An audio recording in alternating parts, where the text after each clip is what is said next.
இப்போ பார்த்தீங்கன்னா நம்ம வந்து ஈவினிங் ஸ்நாக்ஸுக்கு வந்து பிரெட் ஆம்லெட் தான் ரெடி பண்ணியிருக்கோம். ரொம்ப சிம்பிளான ரெசிபி, அதே சமயம் ரொம்ப டேஸ்ட்டாகவும் இருக்கும். இப்போ வந்து நம்ம முட்டை 2 எடுத்துக்கலாம்.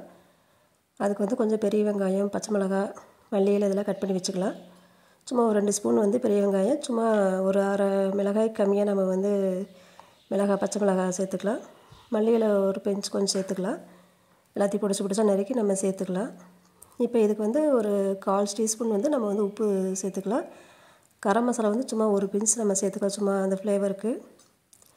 மிளகுத்தூளும் கொஞ்சமாக நம்ம சேர்த்துக்கலாம், ஏன்னா நம்ம பச்சை மிளகாய் கூட சேர்த்துருக்கோம். இது எல்லாத்தையும் நம்ம மிக்ஸ் பண்ணி இப்போ எடுத்து ரெடி பண்ணிக்கலாம். நம்ம சேனலே பார்த்திங்கன்னா வந்து நிறையா ஸ்நாக்ஸ் ரெசிபிஸ் நிறையா இருக்குது. அதுவும் லிங்க்லாம் கீழே கொடுக்குறேன். நீங்கள் விருப்பப்பட்ட ட்ரை பண்ணி பாருங்கள். ரொம்ப சிம்பிளாக, அதே சமயம் நல்ல டேஸ்ட்டான ரெசிபிஸ் தான் நிறையா இருக்கும், நம்ம வீட்டிலே செய்கிற மாதிரி.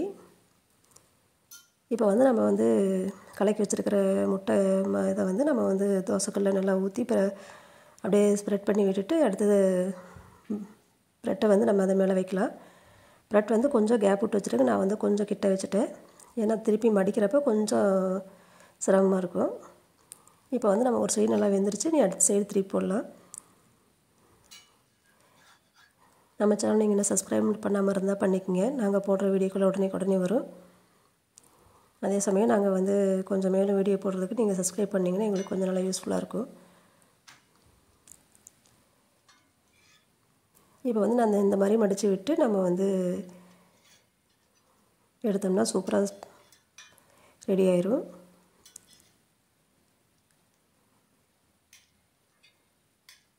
இப்போ வந்து நீங்கள் வந்து இந்த நடுவாண்டை வந்து கொஞ்சம் கேப் விட்டு வச்சுருந்தீங்கன்னா, கொஞ்சம் வச்சுக்கிட்டிங்கன்னா கொஞ்சம் ஈஸியாக இருக்கும் மடிக்கிறதுக்கு. இப்போ இந்த மாதிரி நம்ம வந்து மடிச்சுட்டு நம்ம வந்து எடுத்தோம்னா சூப்பராக ரெடி ஆயிரும். நீங்களும் இந்த மாதிரி ட்ரை பண்ணி பாருங்கள். நம்ம சேனலே வந்து நல்லா ஈஸியாக சிம்பிளாக செய்கிற ரெசிபிஸ், அதே சமயம் நல்லா டேஸ்ட்டாகவும் இருக்கும், அதே ஹெல்த்தியான ரெசிபிஸ் தான் இருக்கும். உங்களுக்கு அந்த ரெசிபிஸில் பிடிச்சிருந்தால் லைக் பண்ணுங்கள்,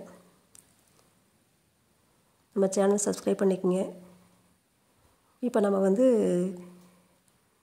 இந்த மாதிரி கட் பண்ணிவிட்டு நம்ம வந்து இப்படியும் சாப்பிட்லாம், இல்லைன்னா கொஞ்சம் சாஸ்க்கு வச்சு சாப்பிட்டாலும் நல்லாயிருக்கும்.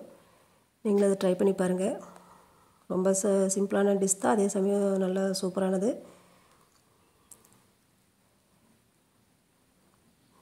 தேங்க்யூ.